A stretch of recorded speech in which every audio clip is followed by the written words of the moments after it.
Hello बच्चों, स्वागत है आप लोग का एक बार फिर से क्लास 12 के चैप्टर नंबर फर्स्ट होश अवस्था के सुहाने सफर में। तो पीछे हम लोग पढ़ के आए थे कि कोई भी हमारे पास एकक सेल दिया गया है तो उसकी भुजा ए और उसकी त्रिज्या यानी कि परमाणु की त्रिज्या आर में क्या संबंध होता है हम लोगों ने सारी जानी है, एससी का, बीसीसी का, एफसीसी का। आज उनसे रिलेटेड कुछ हम लोग न्यूमेरिकल्स देखने वाले हैं। चलिए शुरू करते हैं। देखिए आपके यहाँ बगल में स्क्रीन पर एक न्यूमेरिकल आ रहा होगा, ठीक है, जिसपे क्या लिखा हुआ है कि कह रहा है कि एक गोल्ड है जिसकी परमाणु त्रिज्या 144 पिकोमीटर दी गई है। कह रहा है कि फलक केंद्रित घनीय एकक सेल में क्या होता है, क्रिस्टलीकृत होता है।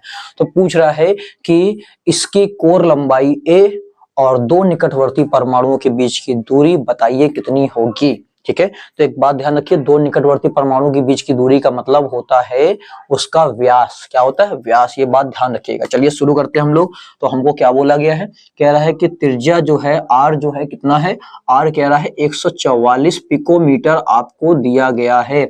फिलहाल आपको यहाँ पर पिकोमीटर को चेंज नहीं करना है, बट अगर चेंज करने वाला आता है तो हम एक बार आपको जरूर बता देंगे किस तरह से आप वैल्यू को चेंज कर सकते हैं। ठीक है, फिलहाल हमारे पास आर बराबर कितना है, 144 पिकोमीटर।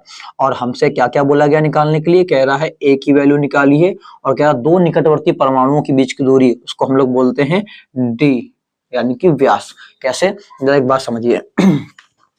देखिए ये मान लीजिए इस तरह से कोई रखा हुआ है क्रिस्टल, ठीक है। अब अगर इसमें हम दो निकटवर्ती परमाणु के बीच की दूरी निकालेंगे तो उसको हम यही तो बोलेंगे। और ये बताइए आर ये है, आर ये है ना, तो भैया आर आधा आर ये मिलके पूरा क्या हो जाता है, 2r हो जाता है। और इसी को तो हम लोग व्यास बोलते हैं। क्यों? अगर हम लोग पूरी पूरी इसको हम लोग ले लेते हैं तो इसको पूरा क्या बोलते हैं, व्यास बोलते हैं। ठीक है, यानी कि देखिए इसको दो हिस्सों में तोड़ दीजिए तो ये और ये दो त्रिज्याओं का जो योग होता है वही तो व्यास होता है। अब जब निकटवर्ती परमाणु के बीच की दूरी कह रहा है तो परमाणु के बीच की दूरी हम लोग उसके सेंटर से लेते हैं। जब सेंटर से आप लेंगे तो एक परमाणु की त्रिज्या आएगी और दूसरी परमाणु की एक त्रिज्या आएगी, दोनों मिला के क्या हो जाएगी, 2r की हो जाएगी नहीं। तो यही है दो निकटवर्ती परमाणु के बीच की दूरी, जिसको हम लोग डी यानी कि व्यास कहते हैं। ठीक है, चलिए तो यहाँ पर हम लगाते हैं जल्दी से न्यूमेरिकल। तो हमको बोला गया था यहाँ पर कि किसमें, एफसीसी है ये। तो एफसीसी के लिए आप त्रिज्या का फॉर्मूला क्या जानते हैं, एफसीसी के लिए हम लोग क्या जानते हैं कि जो r है बराबर होता है a√2/4 के। ओके, यहाँ वैल्यू रख दीजिए किसकी, r हमको दिया गया है, a की निकालनी है। तो बताइए जरा a बराबर कितना आएगा, यहाँ से a बराबर आएगा 4r/√2। ठीक है, अब इसको सॉल्व कर लीजिए। तो a बराबर 4, r की वैल्यू है 144 /√2 की वैल्यू होती है 1.414। इसको लर्न कर लीजिए। ठीक है, अब इसको आप डिवाइड करके देख लीजिएगा, आपका लगभग आंसर कितना आएगा, 207 पिकोमीटर। ठीक है, कितना आएगा आंसर, 207 पिकोमीटर। अब यहाँ पर आगे हम लोग सॉल्व करते हैं, क्या पूछा गया था हमसे, इसको सॉल्व कर लीजिएगा। ठीक है, थोड़ा सा हम इसमें कर दे रहे हैं। चलिए देखिए क्या होगा, 4 चौको 16 की 6, 80 लगा 1, 4 चौको 16, 1 17, 4 1 कम 4 1, 576 बाई 1.414, लगभग ऐसा कुछ आएगा। ठीक है, अब इस पे भाग देके देख सकते हैं आप, भाग देके देख लीजिएगा, 207 के आसपास आएगा आपका आंसर। ठीक है, अगला क्या पूछा गया था हमसे, क्या तो दो निकटवर्ती परमाणु के बीच की दूरी यानी कि डी बताइए। तो आप जानते हैं ना कि डी जो होता है वो किसके बराबर होता है, 2r के। तो डी बराबर 2 गुणे r की वैल्यू कितनी है हमारे पास में, 144।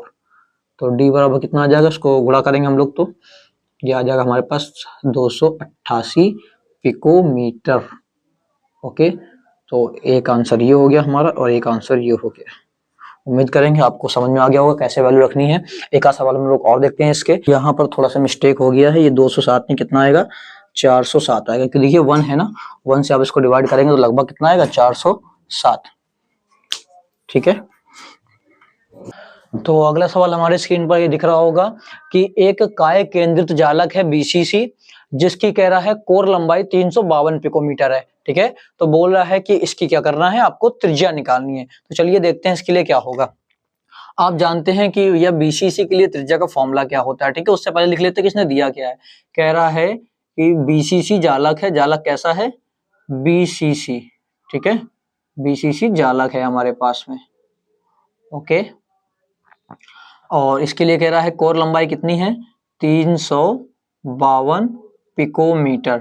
ओके, तो अधिकतर कंडीशन में त्रिज्या जो हमारी है, जो दिया होता है जिस रूप में, उसी रूप में निकल के आ जाती है, तो हमें चेंज करने की जरूरत नहीं है। ठीक है, तो यहाँ पर पिकोमीटर को आप चेंज ना कीजिए, कैलकुलेशन ज्यादा टफ मत बनाइए। और यहाँ पर कह रहा है आर निकालो, तो बीसीसी के लिए आप जानते हैं कि आर बराबर क्या होता है, a√3/4।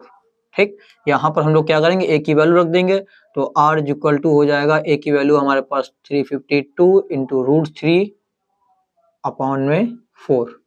ओके, तो इसको डिवाइड कर लेते हैं, तो लगभग कितनी बार कट जाएगा ये, देखिए 4 सत्ते 28, चलो 32, 4 8 32। ठीक है ना, अभी कितना बचा है, यहाँ पर बचा 3, तो फिर से 32 हो गया, तो 4 8 32, 88 बार में ये पूरा पूरा कट गया।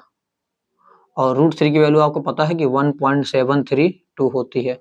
अब इसका मल्टीप्लाई कराएंगे तो हमारा आंसर कितना आएगा, 152.4, और किस में रहेगा, पिकोमीटर में। ये हमारा आंसर आ गया। ठीक है, तो जल्दी से आप इसका स्क्रीनशॉट ले लीजिए। तो उम्मीद करते हैं आपको त्रिज्या से रिलेटेड एससी, बीसीसी, एफसीसी की जो त्रिज्या से रिलेटेड न्यूमेरिकल है, हमने आपको 2 न्यूमेरिकल बता दिए, आपको अच्छे समझ में आया होगा। और इस वीडियो को ज्यादा से ज्यादा क्या करना है, आपको शेयर करना है, ताकि और भी बच्चे ऐसे सीख सके। ऐसी ही गजब की वीडियो के लिए मिलते हैं नेक्स्ट वीडियो में।